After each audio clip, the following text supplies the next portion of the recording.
All right, everybody, welcome. I've just been given the green light, and I want to just extend a heartfelt thanks to all of our panelists for their work and preparation for this evening, and also for our attendees. We have over 80 right now, and we're approaching 100. We had over 100 reservations, so we're expecting a few more folks to join.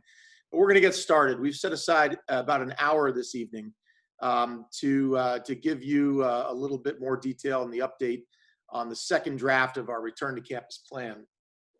I'm going to give just a couple words of welcome and orient everyone as we get started, and then we'll turn this over to our subcommittee chairs to give a brief introduction as well. And then we've really reserved the majority of this town hall this evening for your questions. There's just a couple of ground rules here. Many of you have sent questions in ahead of time, and we've collated those, and we're going to attempt to have the right people on this panel answer them. But you can also use the chat function if you'd like, and you can ask your questions there. You can make comments. We do have a couple folks who are monitoring that and will help call on people. I believe Denise Manning is our moderator this evening. Denise and Rob are sitting there in the panel in the picture together. But if you missed the first one of these that we did back at the beginning of June, I just want to give another brief introduction. My name is Tao Smith. I am a Gould alum from the class of 1990, and I am the new head at Gould Academy. It's a great privilege to be here this evening and to be addressing all of you. And I want to talk a little bit about a story that I'd like to share, an anecdote from an experience I had as a child growing up, because I think it sets the table well for what this is about and the phase that we're about to enter. I attended an outdoor school, sort of a precursor to Knowles and Outward Bound. And it was run by an old woodsman, a New Hampshire guy who wore wool and leather and liked to make us get up at 5:30 in the morning and run for half an hour before plunging into a deep, cold pool somewhere in the mountain streams. And the fellow's name was Putt Blodgett. And Putt had a sort of ethos that permeated his every being. And part of that was that it was our responsibility to make sure that we looked after each other and we left our place, our campsite, no matter where we were in the woods, whether it was at home at base camp, traveling in the White Mountains, or canoeing the St. John River. When we left each day, we had to do what was called a sweep. And the sweep involved all of the campers and all of the counselors standing shoulder to shoulder, arm's length apart, standing on one end of the campsite, and then walking through very slowly and looking down at the ground and picking up every bit of trash and evidence of our journey there. And not only were we instructed to pick up the garbage that we brought in and maybe inadvertently left, but we were also asked to pick up other people's trash too. And that's where one of my life mottos of leave a place better than you found it came into being. We used to talk about that all the time back at camp. And I think it's a perfect analogy for where we are right now in the world. You've been all reading the news, and I assume no one's been living under a rock, and you're aware of the pandemic and what it means for our country and for our state, for our world, and in particular for our school here at Gould. And you know that it's a disease that we have yet to tame, that just going to the grocery store or to the post office carries inherent risks. Well, coming back to school carries inherent risks too. And what we've been working on for the past 2.5 months is to put together a plan that preserves the Gould experience. But our number one concern is for your children's safety and well-being of everyone here on campus, including our faculty and staff and extended families. So what we've put together, we believe, is both a practical and conservative approach to how we are going to navigate school in the age of COVID. We gave you a brief introduction to this back at the beginning of June, and the plan we released last Friday carries with it quite a bit more detail.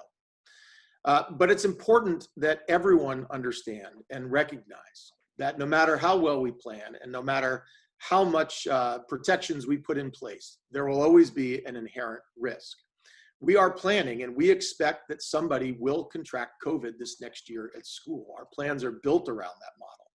We have contingency plans in place if it's a day student, if it's a dorm student, it's a faculty member, if it's someone in the kitchen, and so on and so forth. We've set aside spaces here on campus, both to quarantine and isolate. We have testing procedures in place and protocols. And we also have talked a lot about the real preventative steps that we can take. All of those other things I just listed are reactionary. When we talk to the experts, when we talk to the medical experts, when we attend the webinars, the one thing that is hammered home over and over and over and over again are the 3 pillars that will protect our school, our students, and our families as much as possible. And those pillars are to wear a mask, to allow for appropriate physical distancing indoors and outdoors, to wash our hands fastidiously, and to avoid touching our face. Those 3 simple steps are the best tools that we have to combat COVID-19. And it's what's going to keep our campus moving forward and healthy and safe for most of the year, or for all of the year. One of the things that we've talked a lot about here, however, is how do we think differently about our patterns, about our behaviors? We need to re-engineer a lot of what we do. And there's a lot of detail work that's gone into this plan. There's even more detail work that's going to occur between now and when our first students start returning to campus on August 14th. But it really comes down to how we care for each other. And if you reflect back on that analogy that I shared at the beginning, the story of the campers at Challenge Wilderness, looking out not just for themselves, not only picking up their own trash, but also taking care of other people, of leaving their place in the world better than they found it. We have to make sure that we shift from thinking about me to thinking about we. And we have to start doing this today.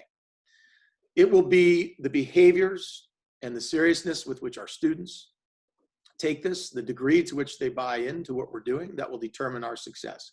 And we have the utmost confidence in them. We really do. We're going to introduce in a minute some subcommittee members that are panelists this evening. And I think it's important to note that some of the subcommittee members who I'm not going to introduce, but are equally important, maybe even more important, are the student groups that Rob Manning has been working with over the last few weeks and months. Our students have been engaged in this process, and they will continue to be. And they're the ones that we're here for. They're the reason why we are opening school back up. We can't wait to see them and welcome them back. And we're also really looking forward to partnering with them, collaborating with the kids to make sure that we can execute the plan that we've put in place, that we can evolve it and adapt it as situations warrant. And the students, you our students, are the reason why we're returning to campus, and you're the best chance we have at protecting the school and protecting the school community. One of the interesting things is there's been a lot of conversation lately about social justice, awareness about race issues, talking about how we treat each other and the way that we care for the other person. We have a bunch of initiatives that have been launched here at Gould, including initiatives on diversity, equity, and inclusivity. And what strikes me are the parallels between what it will take to think about others in the age of COVID and protect the campus, and also the parallels to what we need to do to create a more equitable and just society. It's the same part of our brains and our culture and our psyche that we need to tap into. And so I see COVID as an obstacle, but really more as an opportunity. It's an opportunity to think differently about education. It's an opportunity to make improvements in our calendar and our schedule and how we work with students and how we educate them and how we introduce them to the larger world. It's an opportunity for everyone here on campus to really engage with the other person, to somebody who's different than ourselves, to take time to consider their perspective, to think about issues of respect, content of character versus superficial labels that we apply all too often to each other. And these are the things that occupy a lot of my time and a lot of my thought and certain conversations here on campus as well. How do we take this crisis and how do we make a better and stronger Gould community and a better and stronger world? And that's the work that we're engaged in. And that's what excites me about the responsibility and also the privilege of operating in COVID-19. But I imagine that many of you have a lot of questions about the plan that we've assembled, and you'd like to talk to our subcommittee members and our panelists and get detail from them. We're going to share what we can tonight. We're going to try to take good notes and be responsive to any questions that we can't answer this evening and make sure that we circle back around. But let me just reiterate the qualities that I think make Gould the right place for your children to be this year. Our location, first and foremost, is an asset. Where we are right now in the corner, this western corner of Maine and this northeastern quadrant of the United States and this place in the world is a good place to be right now. We've got an incredibly large and expansive campus and tremendous indoor and outdoor options that make physically distancing easy to do. And we look forward to capitalize on all of the assets that are here at Gould. But our place in the world, these Western mountains of Maine, I could think of no better place to have our children right now than here. And I'm sure there's many of you coming from other parts of the country and world that are eager to get your kids back to this place. Another asset that I would list would be the incredibly dedicated and talented faculty and staff that we have. And I've been impressed from the day that I started working with this group with their commitment and their dedication. Our culture also, and I talked a lot about sort of re-engineering how we think about our patterns, our behaviors. But the truth is, Gould has an incredibly supportive and embracive culture. And that is an asset for us. I can also tell you, I'm very proud of the way that Bethel, Maine is responding to COVID-19. Everywhere I go, I see people who are respectful, who are following the masking rules, who are entering places of business and making sure that they are masking ubiquitously. And all the folks here in town seem to be taking it seriously, at least in the 2 weeks that I've been here. And I'm excited about that as well. Lastly, I just want to let you know that we appreciate your questions. We appreciate your comments. Many of them came over the weekend. I'm excited to hearing more of them this evening, but they are incredibly important to us. Don't stop asking questions. In addition to this town hall, we've scheduled a series of coffee talks that are going to start taking place the week after this. And there's a different theme each week. They're being scheduled on Wednesdays. We hope that you can attend all of them or some of them. But there are going to be opportunities for some of the panelists that you're hearing from this evening to talk in more depth and detail about aspects of what life is going to be like on campus this fall and winter, whether it's residential life, day students, international students, athletics, academics. We've assembled a list of a table of contents that I think will answer many of the questions that you have and give you an opportunity to get into a little more depth in detail in terms of what life will be like. We've said before, it will be different. It will be different. It won't be the same, but it's going to be great, and it's still going to be Gould. And I'm really excited to welcome our students here. In 5 weeks, folks, is when our international students begin to return. It's incredible how soon that's coming up. But a school deserves to have kids on campus, and it's been too long that this place has been without our students, and we can't wait to get you back. So I'm just going to turn my gaze over to this list I have because I don't want to miss anyone. But these are the folks who are the panelists this evening. You're going to hear from some of them. I've asked the committee chairs just to give a brief introduction, and then we're going to turn to your questions, and you may get answers from some of the people who are on this list. Chris Sparks is one of our panelists. He's in admissions, advancement, and enrollment. Brad Clark, who is an assistant head of school for teaching and learning. He is one of the chairs of the continuity of academics team of education. Sarah Schifrin is on the continuity subcommittee. Jason Chase and Bob Harkins are also on the continuity subcommittee. Jason is our IT and technology director. Bob is our new athletic director. On our return to campus subcommittee this evening, we have Chris Hayward, who's our director of experiential learning, Deb Costello, who is our on-snow manager, and Rob Manning, who is our dean of student life.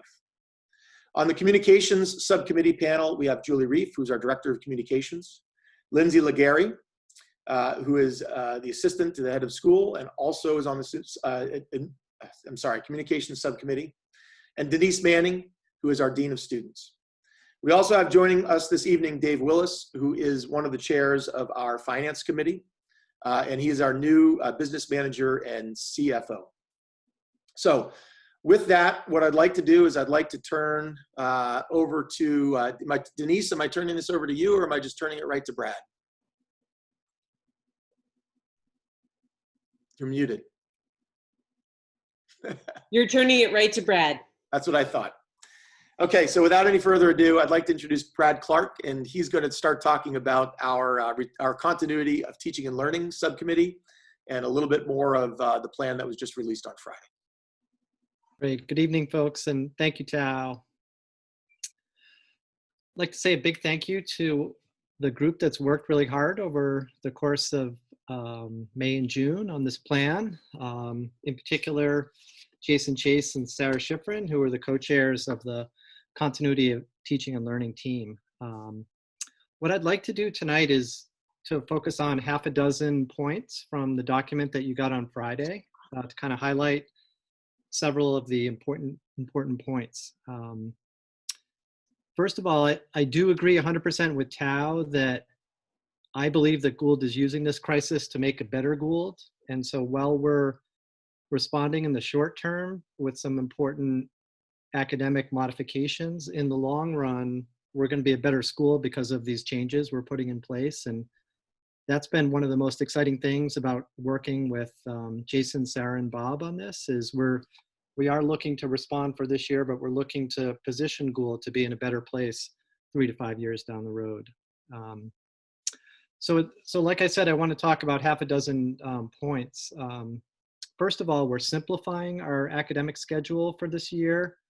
We're reducing the number of dots. That's Gould language for class periods. The term dot was created by Dutch Dresser years ago, and it's actually an acronym that stands for duration of time. So if your kid ever talks about their dots at Gould, that's a Gould acronym for class periods. So these dots this year, they'll be fixed instead of rotating as we've done in the past with kind of a waterfall schedule. So it'll be simpler that the class times will be fixed. And we're also reducing the number of dots from 7 to 6. The goal here is to reduce the amount of passing time. So we're keeping our campus safer and we're able to de-densify and reduce the number of students in class at one time. The second point is we're expanding upon our blended learning model. And we're going to be creating blue days and white days during the week. And that will essentially mean that there'll be about half as many students in a given classroom at one particular time. So a teacher will have about half of the students in class physically, while the other students are learning remotely from either their dorm room or the dining hall or the library or other spaces we've set aside on campus. Fortunately, at Gould, we've had a lot of practice with blended learning, both, of course, last spring, but in previous years as well. The third item I'd like to talk about is the remote learning technology. And if there are questions about this, I'd turn it over to Jason Chase later, but we're really excited to be bringing comprehensive remote learning technology into each Gould classroom. And that's going to be able to allow students who aren't physically present to be able to see what's going on everywhere in the classroom, not just what the teacher is doing, but anyone who's speaking in the classroom. Fourth, we've introduced applied learning blocks into our schedule. And these will be 2-hour learning blocks on both Wednesdays and Saturdays, about every third Saturday during the fall. And these 2-hour blocks are going to allow for hands-on project-based learning that we're really excited, our teachers are really excited to dive into. These key components of the plan were developed by faculty workshops this summer, as well as student and parent input. So we're really excited to get this applied learning blocks in place. The longer blocks will allow also for less passing time, and when students enter their classroom for applied learning, they'll be there for a couple hours on Wednesdays and Saturdays. Fifth, and this is something that we've been excited to do at Gould for some time, is we're changing the name and focus of our seminar program, our grade level social and emotional learning program, and we're going to be calling that GPS, the Gould Plan for Success. And this is an initiative it's been developed by Sarah Schifrin, and it goes back in Gould history about 5 years, and it seeks to really combine our unique and individualized advisory program with the grade level social and emotional development program. What it means for you as parents is you're going to be hearing a lot more about how your student is doing here at Gould. Part of the feedback we heard from parents this spring during remote learning is that you wanted more frequent feedback about how your student was doing, because so many of you were involved in homeschooling, not really homeschooling, but sitting down with your kids and teaching them this spring. And six, and maybe, I don't want to say most importantly, but if I was a 16-year-old sitting and watching this, I'd be saying, what about sports? Where are sports? You know, where are co-curriculars and all this? And we're really excited, and Bob Harkins can answer questions, but Bob's been working hard this summer, and we are planning on offering interscholastic competition in a safe way between our MASAD schools, Kents Hill, Hebron, and Hyde. And if that does not work, we're also going to have the fallback option of an intramural program.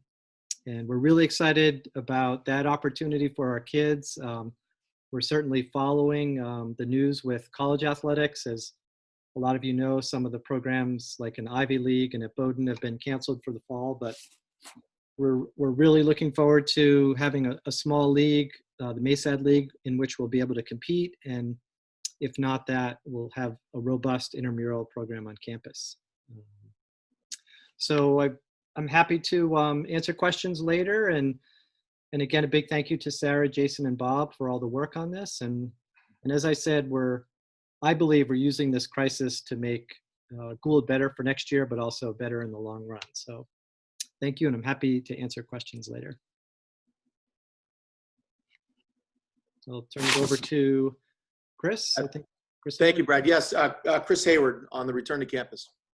Sure, you have a Chris, few words. Chris, I'm not sure if you're monitoring the questions that are coming up, but you might get an opportunity to answer some of those through what you're presenting right now. Sure thing. Yeah, I would, if we can't get to them live, I would love to answer them all over the next few days as well. I wanted to start by also thanking the students and the parents that have provided input all through this process.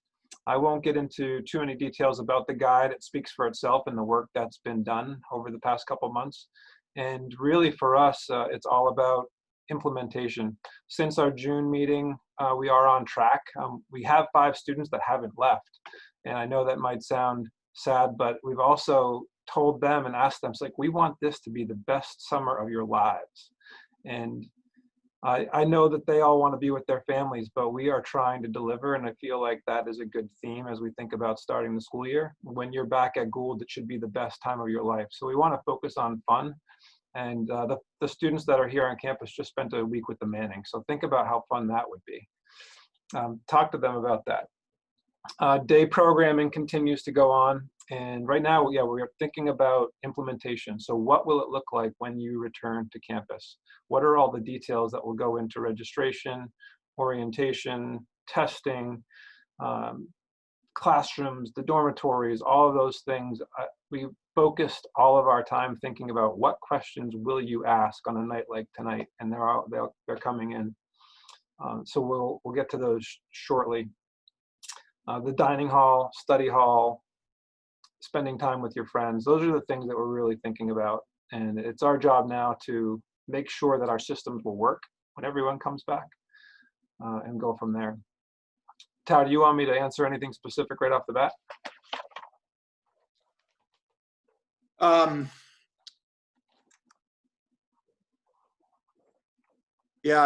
There's one here. If what restrictions will apply to day students and faculty to limit their exposure? I thought that'd be a great live question to answer. Sure. So the pledge was pretty clear in the guide that came out, and it's really going to be important that all of us, day students, employees, and boarding students, follow the systems that we put in place when you start. And we do anticipate things being pretty tight and strict when people first come back. I know that everyone will want to go to the IGA to get snacks for their room. Day students might run to Dunkin' Donuts and get something for their friends. Is that something that we should do right away? Probably not. But if things trend in the right direction, we hope that things will be loosened and we can have more of the life that we're used to.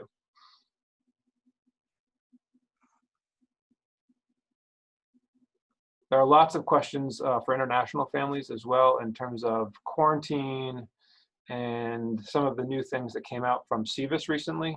And we can send some information out and talk about that when we have the copy chat. But know that that is likely to change and adapt over the next 5 weeks. New I-20s will be issued, and we will do everything possible to make sure that you're getting everything you need to be here or to have online learning if you can't get here.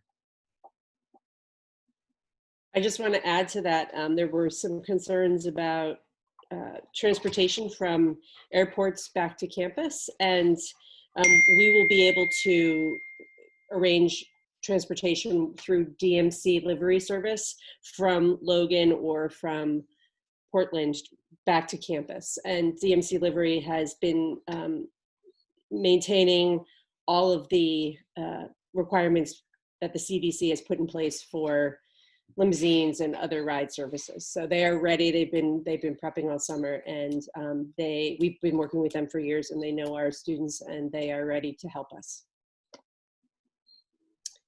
So other questions that we should start with, not just weekends. Mr. Hayward talked about the fact that things are going to be pretty tight at the beginning, town bounds, but also weekends. And will there be any kind of exceptions for Maine families who are here in Maine, haven't left? Will they be able to see their children in a different way than people who might be coming from out of state? Maybe Mr. Hayward can answer that. Sure. I know that all families want to see their sons and daughters here at Gould. And we hope that families can also take a pledge to respect the fact that we really want a healthy campus. And the more comings and goings we have, the harder that is. So we hope that that time period where we have limited and essential visits only is a short period of time. And I think if we can all live up to that pledge, we do our best to make that happen faster. So that's really where we leave it at this point. It's hard to put a time on it. It's hard to say, well, the third week of September, we can have family visits. We just don't know that at this point, but know that it is our goal to help you and your families get together. And we'll look to have creative solutions. If that means outside visits, on campus work, then we'll go that route. But we really need to build the community slowly and safely, and just be patient with us so we can do that. To follow up on that question, are there concerns, or has there been any way to prepare the Bethel community or let them know of our plans to have students return to campus, and to help people who might not understand or who are concerned about contracting COVID-19 about our students, so that when it is time and they are able to go into town, it's a safe place for them?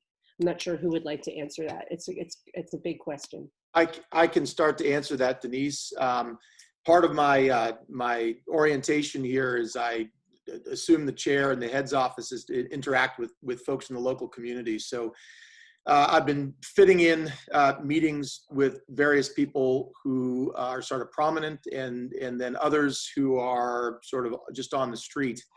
I met with Dana Bullen last week, who is the president and general manager of Sunday River, meeting with him and his and the new COO tomorrow again. I had a meeting today with David Murphy. David is the superintendent of the School Administrative District 44, which is our local district. We're talking about ways that the schools can collaborate and work with each other. He's very excited about the school returning and opening, and is open to tap into some of our resources and maybe collaborate on some things for some students. I have a meeting on Friday with the woman who is the town manager for Bethel to talk specifically about the way that the school and the town interact. And I also have an address coming up with Rotary. And for those of you who aren't aware, Rotary in the United States is the usually most small local towns have a Rotary, and those are the business owners that get together weekly, and they talk about ways to advance their business interests, but also to give back to the community. So, those are some of the early introductions that I'm making, but I'm also, like I said, just stopping and talking with people on the street and folks that I know from my past history here in Bethel. And so far, everyone is looking forward to school reopening. In fact, there's a lot of anxious people that hope that all schools can reopen up here. And that goes for families who have kids in the local schools, and some families who have kids at KMS, and some who have neither. So, so far, the reception that I've received has been outstanding and supportive. And everyone is entitled to their own opinion, but it seems like the prevailing opinion here is Gould is good, and it's good for Bethel, and we want you back. Okay, just to follow up on some more logistics. We have a question about masks and what is an acceptable mask, and students, will they be required to bring their own? Will extra masks be provided if they run out or haven't had a chance to clean them? And I think that's a moving target, but Chris Hayward, do you have thoughts about that? Sure. It would be great for students to bring back masks, and I assume that will be on an updated packing list. We will have masks available. If yours is dirty or you forget to bring it, we'll try to have them in different locations around campus. We haven't defined a specific type. So buffs, as of today, are working. Surgical masks are great, but some sort of face covering is what the expectation will be at the times that we designate. So yes, and we will likely have Gould masks in the school store in the near future as well. So just another follow-up question. If you are unable as a parent to accompany your child to school, we certainly are prepared to pick them up at the airport and to bring them back to campus. So you don't need to be there for registration, but what will that testing look like? So I've arrived from the West Coast, I've arrived from Japan. What will happen once I get picked up from the airport and return to campus? Where will I go? What will happen? Will I be fed? That was another question. What's going to happen? I think some more logistics about how it looks would be helpful. Sure, I can answer that one. When you looked at the guide, you can see there are multiple dates that we're staggering everyone to come in, and that's really intentional so that we are not overwhelmed on this end as people come in. And it's the kids from the furthest away are coming in first, and we realize that the testing situation may not be as easy as it is said to get tested before you come and have a negative result. So if people run into obstacles with that, we'll work on that on a case-by-case basis. We do have quarantine places on campus. Food will be provided. Fresh air will be provided. Quarantine doesn't mean you're locked in your room. It's just you need to be careful. You need to practice physical distancing. We need to get a test administered as soon as possible when you arrive, if you didn't come with one with results, and then we build that community. So hopefully that answers the question, but that's how I see things happening from mid-August to the early September. Okay, I'm gonna move along to some questions about the 6 dots as opposed to 7 dots, and classes and art and remote learning. And if a student happens to be on campus, will they be able to get time in the pot shop, or will it all be remote? Do they get to pick? That seems to be a theme that I'm seeing in the question and answer. Well, that's a great question. That was something we studied really carefully. And we're confident that with the 6-dot system, we'll be able to offer art and music electives. We were able to move our academic skills blocks around our longer lunch period that's necessitated by our fall schedule. So we're very confident that students will be able to take Idea Center and art and music electives. Something we've looked at very carefully. Students may lose a free dot, which they may be unhappy about, but sometimes in the name of progress, you have to sacrifice a free period. But advisors will have lots of those types of conversations with their advisees when they get back to school. We did, incidentally, I can just add one thing. We had many students, many of your sons and daughters this spring wanted to take additional classes. So we had some students taking up to, I think it was 8 classes when we were in remote this spring. So it was very exciting to see the amount of curiosity that kids had. And I think some of it was they had more time in their hands to do their coursework because they didn't have other obligations. But that was really exciting to see. Okay, I just want to make sure that I haven't forgotten anything.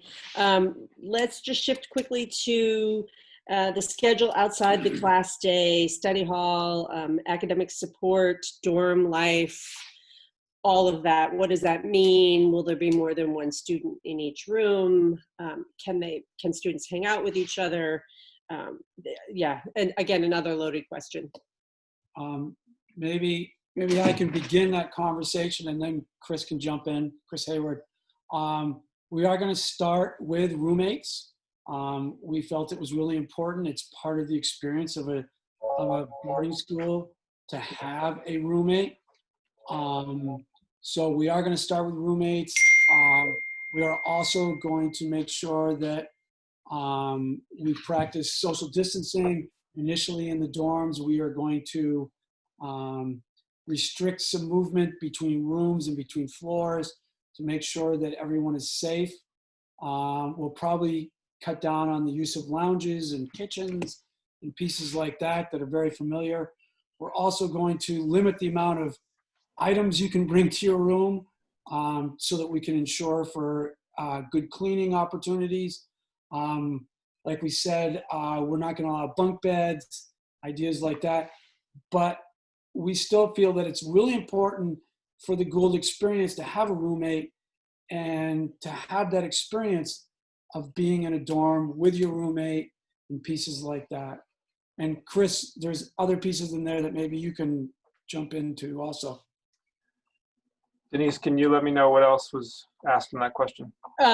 Yes. So just like schedule outside of the class day, you know, and if you do have a free dot or you have some time, like there are 4 lunch periods, half an hour each. What do you do when you're not at lunch?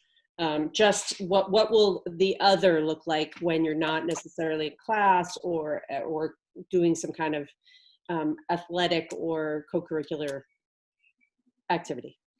Right. So yeah, the dining hall will look different and feel different for you all. The tables are set up now as we're testing out some systems where 2 people will sit at a table. For lunch, you will have a 30-minute time slot that's built into your schedule. Mr. Chase has a magical way of figuring that stuff out, so you'll have time to eat. Weekends, you'll have the opportunity to eat with other people that are not in your 30-minute block during the weekday. There'll be an opportunity for, and I think one of the questions was about academic skills, that may be built into that 2-hour block as well. And Dr. Clark can talk about that. Extra study time, fresh air, physical distancing, seeking out help from your teachers during those times. I think you'll find you'll be very busy, as always, when you're at Gould during the school day, and then you'll have your extracurricular and co-curricular activities. Just a follow-up question about, will there be restrictions on indoor facilities, the skate park and the trampoline? Sorry, I'm just going to jump in. Absolutely, at the beginning until we are feeling comfortable and our shift in status for campus has changed. It's just the best way to keep everybody safe. Okay. Oh, just quickly, let's shift to the dining hall. And Mr. Hayward talked about that briefly, grab and go meals, sustainability. Has any thought been put into that and making that work so that we're not contributing to the large amount of plastic in the ocean?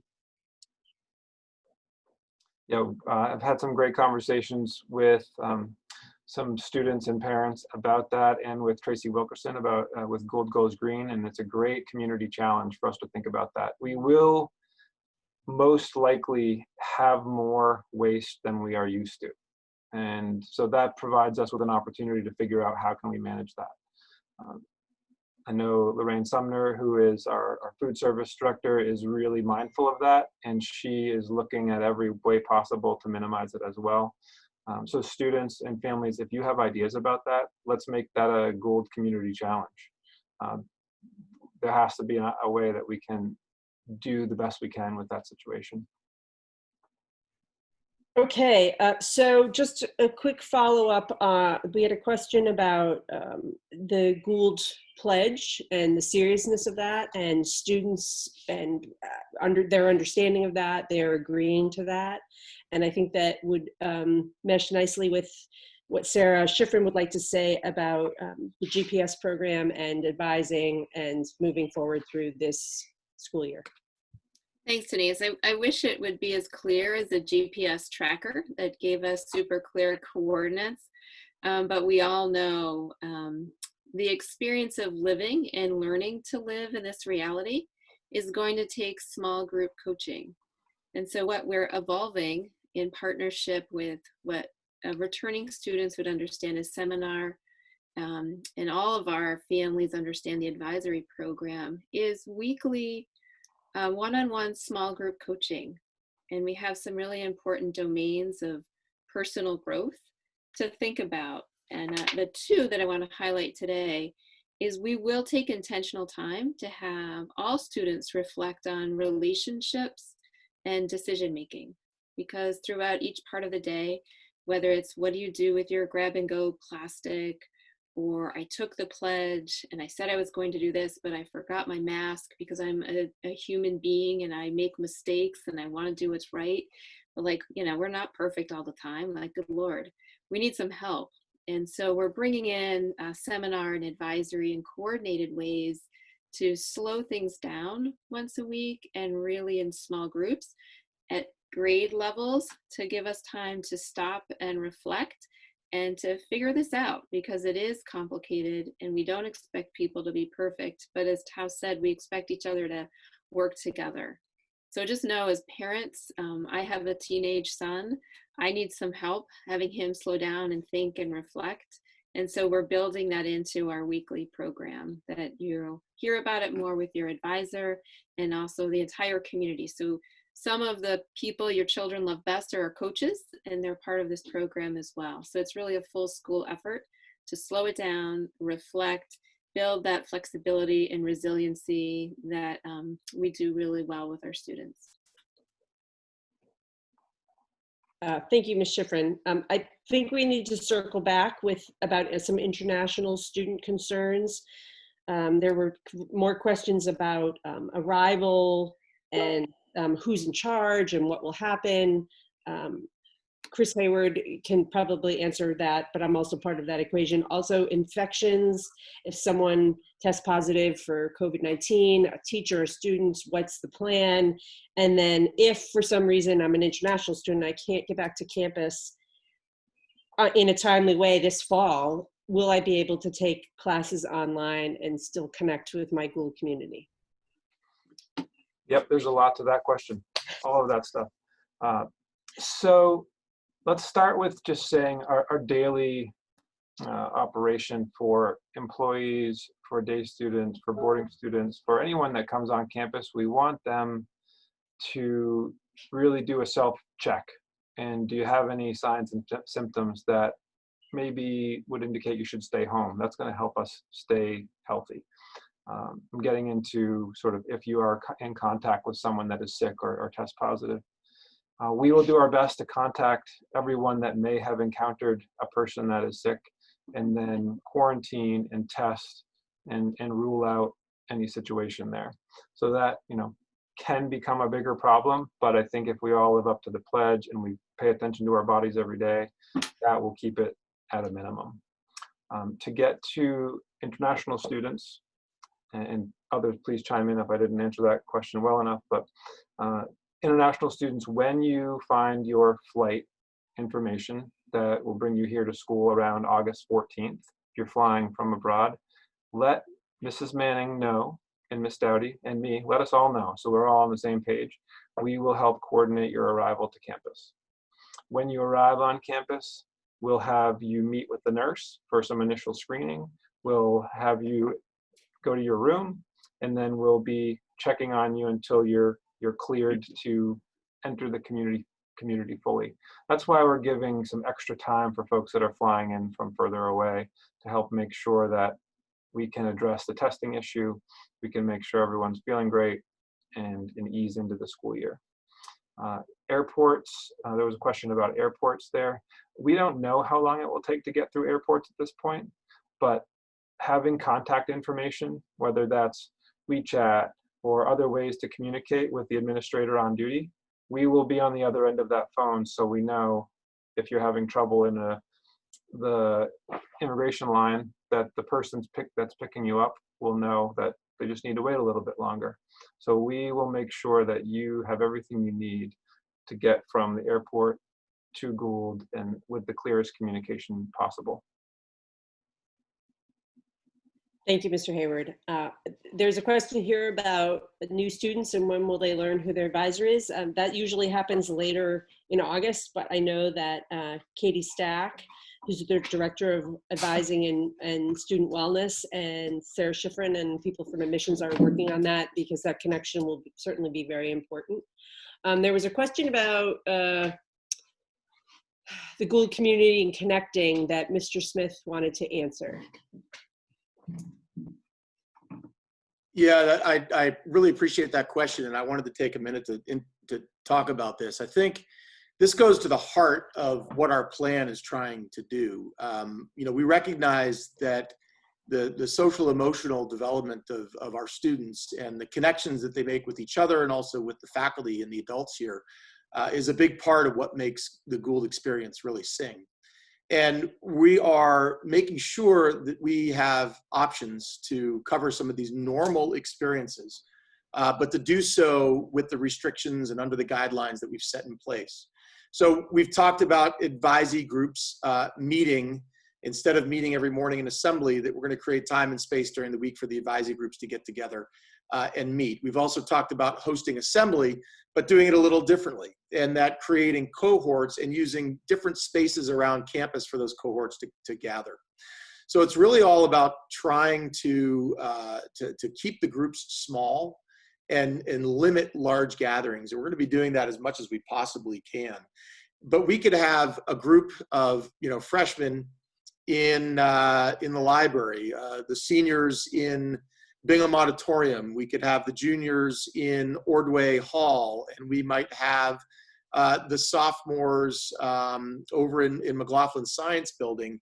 And the assembly could be broadcast live to all of these different groups at the same time. So the idea is that instead of everyone being alone to participate in assembly, we're still coming together. And we haven't designated that we're going to do it by grade. We might do it by residential hall. We might do it by floor. We might do it by a couple of advisee groups together. But the idea is that it's critically important to make sure that we maintain and foster those senses of connectivity. Denise answered a question earlier about, will there be restrictions on the skate park and this, that, and the other thing. And her answer was spot on. Yes, initially there will be. We want to be really conservative in bringing everyone back. It's going to take 3 to 4 weeks just to bring all of our different student groups back to campus. And then it's going to be another 2 or 3 weeks of sort of careful monitoring, highly sensitive and restrictive practices and behaviors, and making sure that we have a healthy group. Our goal is to move from orange to yellow as soon as possible. And when we're able to do that, we can relax some restrictions. So through all of this, how we interact with each other, how we stay connected, all of those personal relationships that develop, they're still critically important. And here's the good news. I'm going to go back to the 3 pillars that I mentioned earlier, right? There is no panacea, there is no universal fix for this, except what I keep hearing from our medical advisors, and we have some very highly educated and prominent medical advisors that are helping us. What I get from the webinars that we attend with other experts from around the country is that the 3 pillars, masking, physical distancing, fastidious hand washing, and avoiding touching your face, if we do those things, there's evidence that it halts and stops the vast majority of transmission and greatly reduces the potential. And one only has to look at our hospitals to recognize that this is the case. Here in the Northeast, while there were some initial incidents of hospital staff being infected by COVID, that's before they were using masks. That's when sick people were coming in. They thought it was the flu early on. It was responsible for a lot of transmission. But the reality is that today, our hospitals are following these simple guidelines, and we are not seeing hospitals be community transmission spreaders.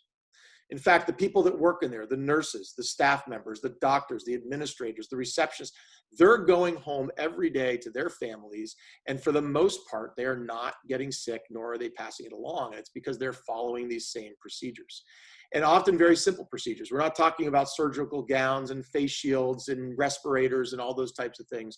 We're talking about simple masking, washing your hands, and making sure that we keep physical distancing. So we have examples, local examples, that show that we can contain this. We can go about a lot of our daily lives and stay fairly well protected, as well as we're possibly going to be. And I think in a community like this, where there's broad awareness, and there's adults that are monitoring and overseeing and leading by example, I think we stand a far better chance of making sure that we stay healthy than in a lot of other places in the world, a lot of other places in our country. So that gives me a tremendous amount of hope.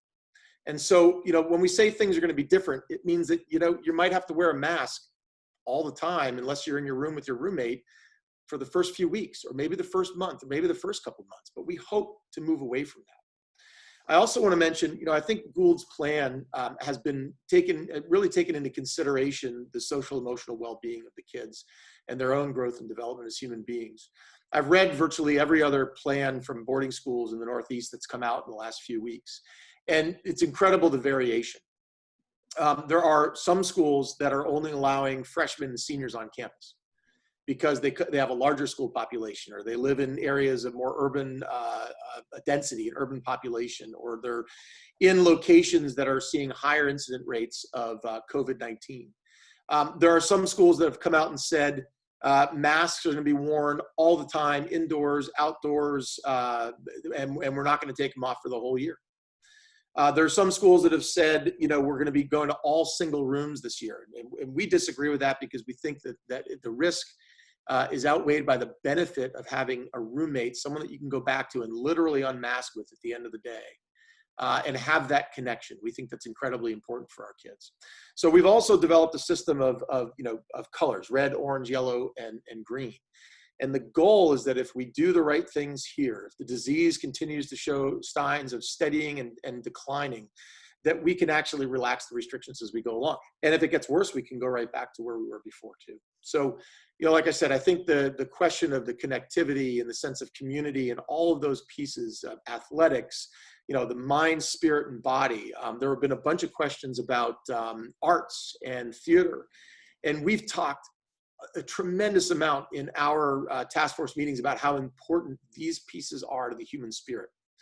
And how, by reducing from 7 to 6 dots, we still need to make sure that we have time in the day and that we are encouraging students to be able to have these pursuits and these outlets. So incredibly important. It'll be different. We won't have a big choir standing on top of each other unmasked singing, but there's still ways that we can address this component of the human spirit. And we're excited about the challenge and looking forward to how we can reintroduce things and reimagine these things this year on campus. Okay, thank you, Mr. Smith. Just quick backtrack to Mr. Chase about classes and online and what that means if you can't be on campus. Sure. So all of our classrooms are going to be equipped with a video conferencing system that will allow students who cannot attend in person to attend remotely. And that could include, or will include, students that are in different locations on campus in order to de-densify that classroom. So on those days when they are assigned to in-person class meetings, they'll go to the classroom. And those days when they are assigned to blended learning, they'll attend from a learning area that we'll define. For students who cannot attend in person on campus at all, let's say that they're unable to travel to Bethel, you'll be able to join classes remotely just like those other students. The system is global. We're going to continue to use Zoom for those classes.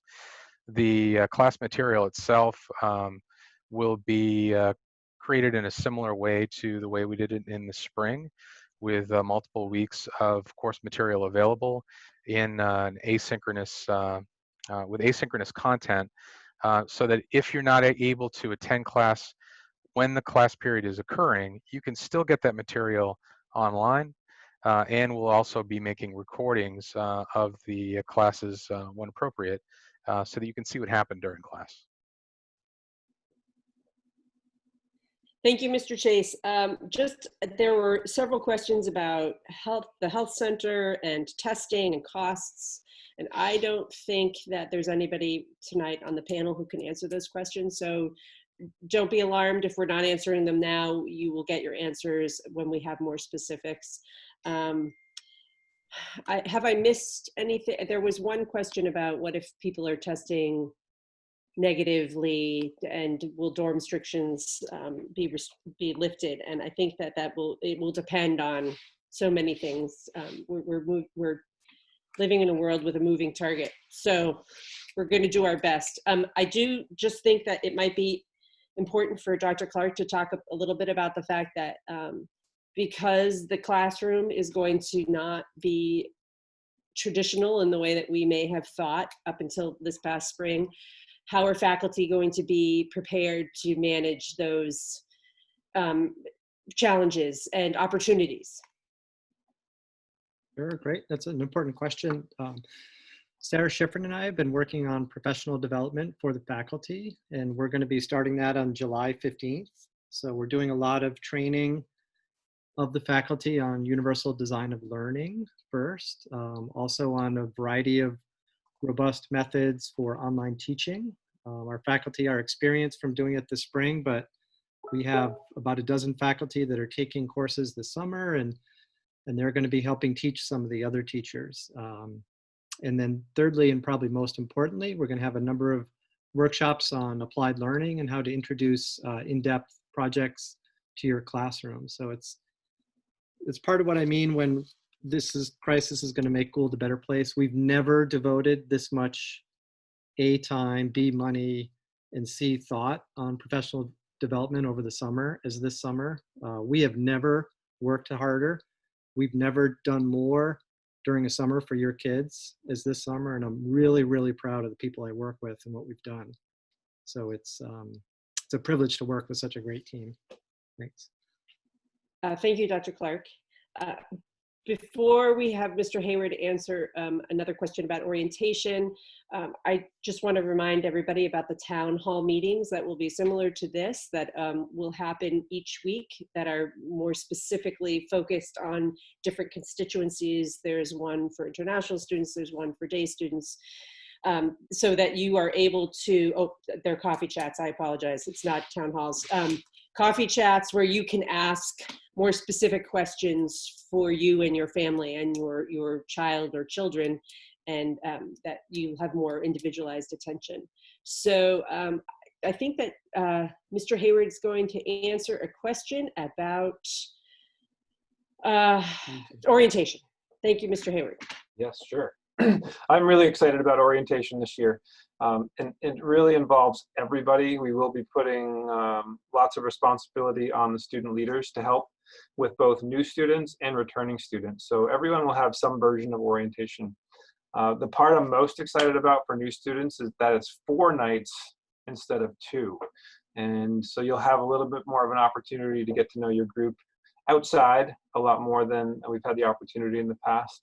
We do hope that those trips will be some backpacking, some canoeing. We may be using some of the summer camps in our area to help stay in places where we can have de-densified cabins or some other systems in place, so that we're following all the same guidelines, but we're giving you the true Gould orientation experience. That's really a priority for all new students and returning students. You know what I mean if you're listening. You hopefully remember great time by a campfire, learning about Gould from your student leaders and the faculty that are leading your trip. And we can still do that with COVID.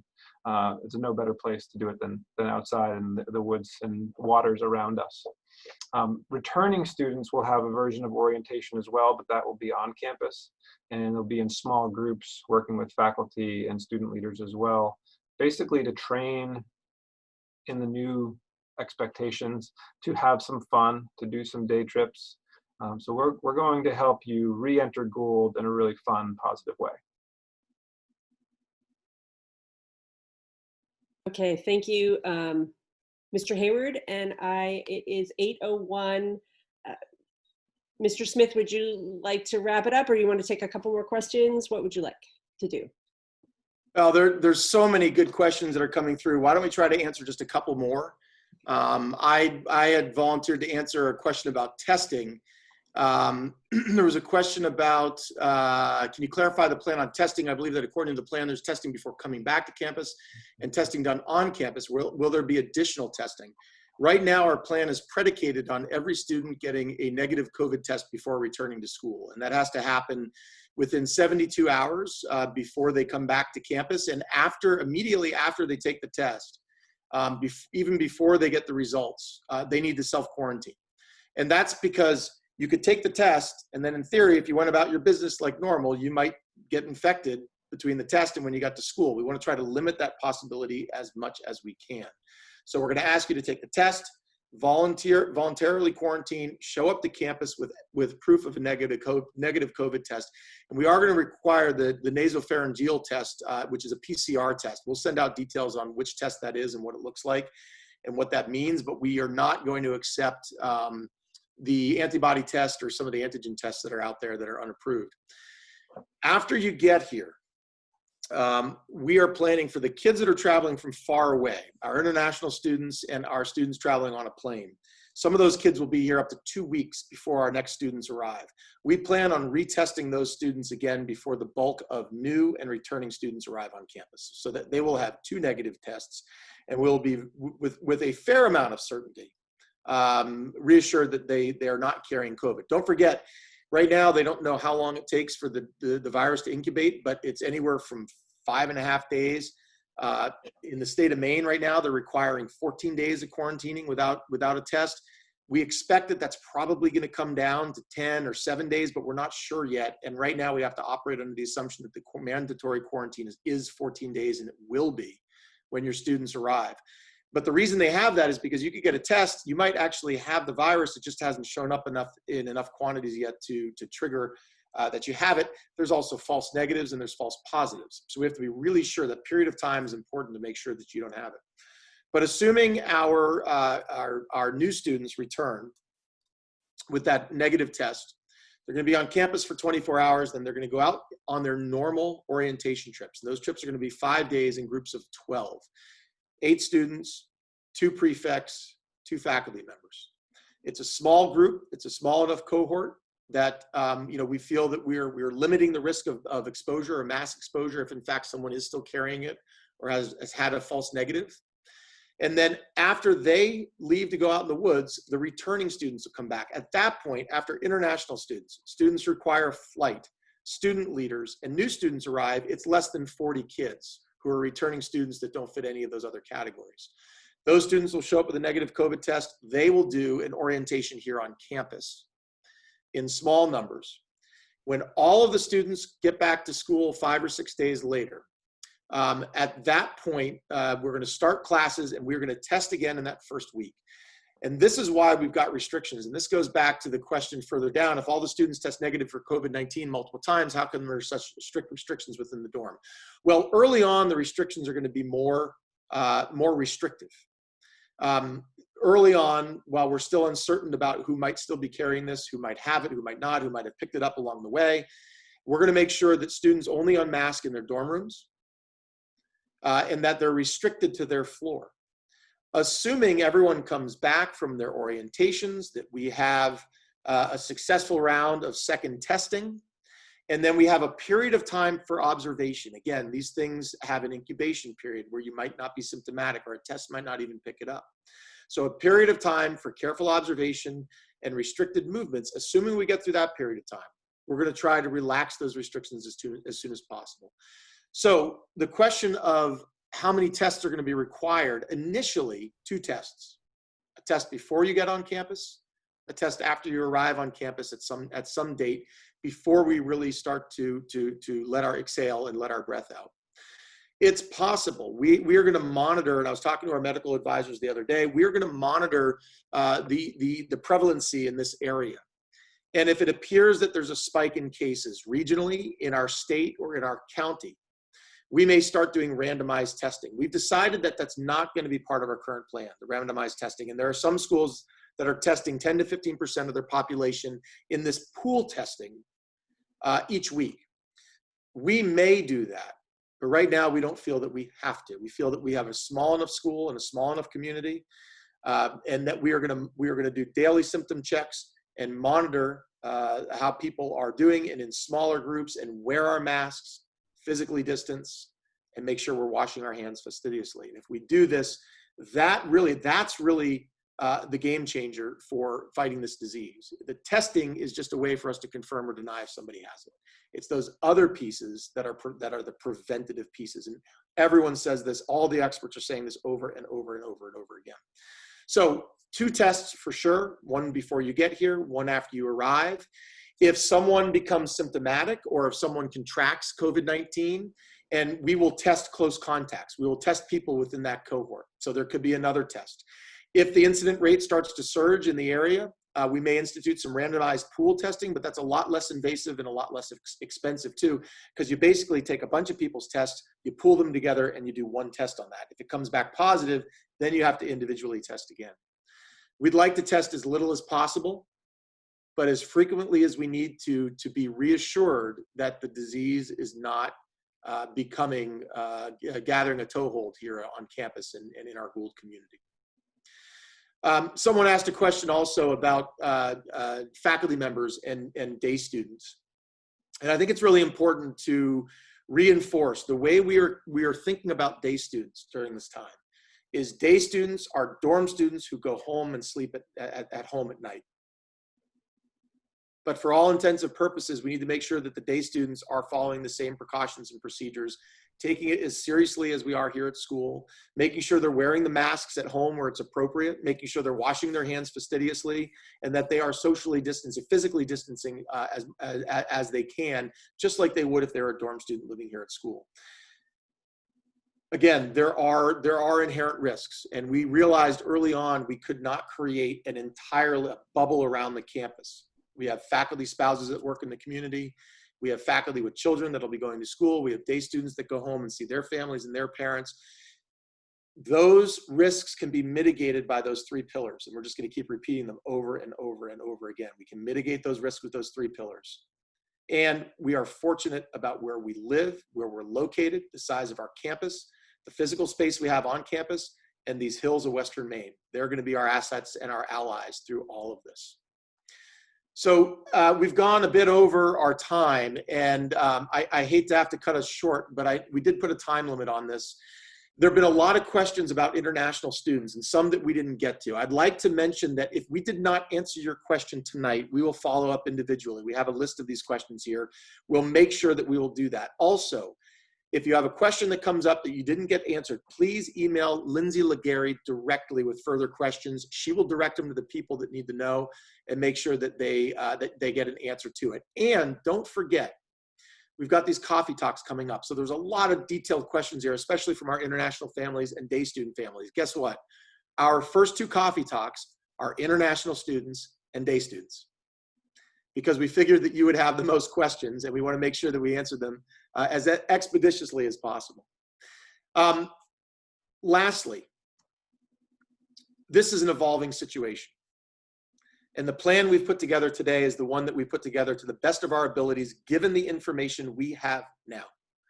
We know that information is going to change. We're going to adjust this plan accordingly. None of this is written in stone.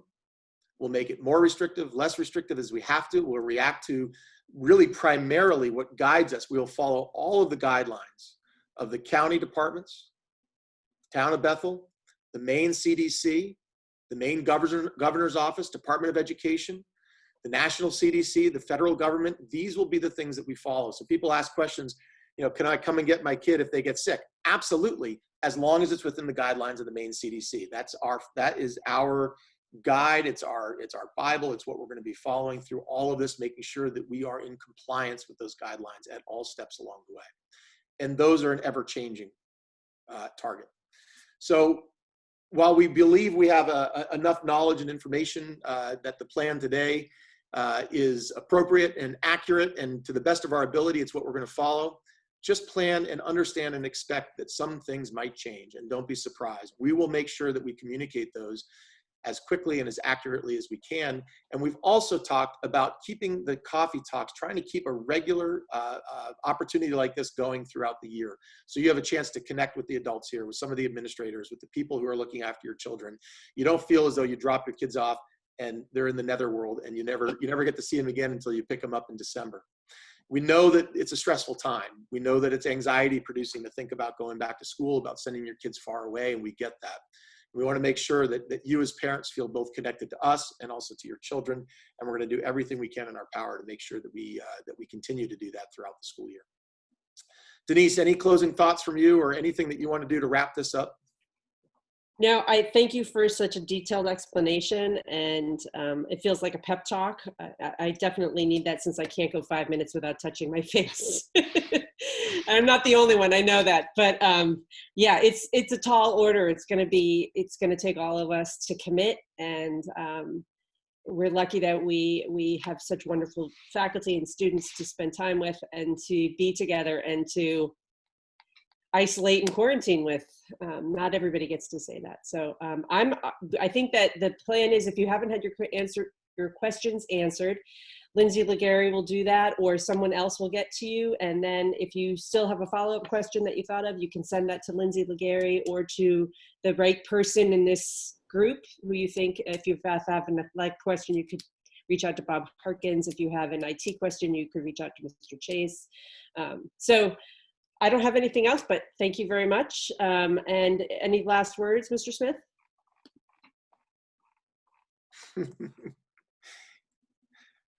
Wear a mask, physically distance, wash your hands fastidiously, and avoid touching your face. Have I said that enough? We're so excited to welcome our students back to school, and I can't wait to meet all of them. And thank you for your confidence in us, and thank you for your questions. Keep them coming. They're really important. We want to make sure that you're as comfortable as possible before your kids come back. So thank you. And thank you, Denise, for moderating this evening. My pleasure. And that's it. We'll talk to you at our next coffee talk. Good night, everyone. Thank you.